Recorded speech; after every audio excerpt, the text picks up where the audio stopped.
Aujourd'hui, c'est dimanche, premier dimanche du mois. Je t'emmène au musée du Quai Branly. Le premier dimanche du mois, les musées nationaux sont gratuits, il faut en profiter. Alors, j'ai commencé avec l'exposition de Taro Okamoto. Franchement, une claque. C'est un artiste japonais qui s'est jamais limité. Peinture, sculpture, design, écriture, même de l'ethnologie.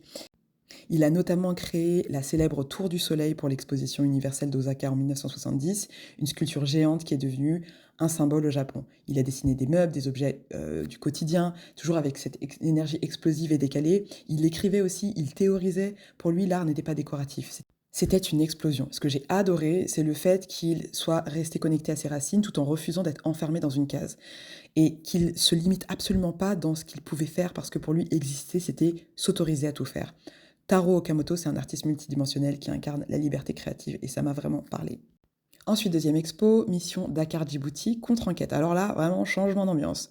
On parle d'une mission ethnographique menée entre 1931 et 1933, qui a traversé 14 pays africains, dont 13 sous domination coloniale française. Et le but officiel, apparemment, documenter des cultures menacées de disparaître.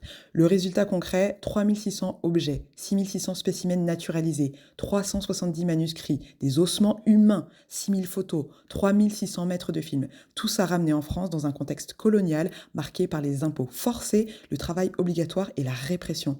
Et c'est là que ça devient vraiment gênant. Dans l'expo, on lit que certaines pièces ont été acquises selon des modalités inconnues.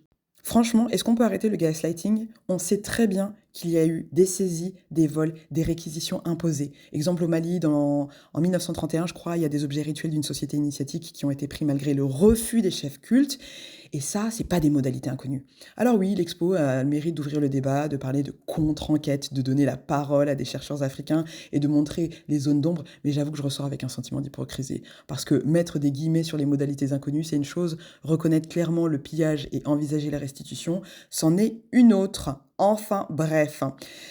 Je pense quand même que c'est important de parler de cette exposition. Elle est encore visible jusqu'au 14 septembre, donc si tu as envie d'y aller, ben vas-y.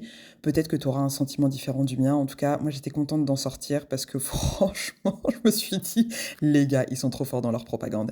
Anyway, merci pour ton attention. C'est la fin de cette vidéo, petit reportage sur les expositions que j'ai vues au Quai Branly. Si toi, tu as d'autres recommandations à faire sur des expos à voir ces prochains temps, n'hésite pas.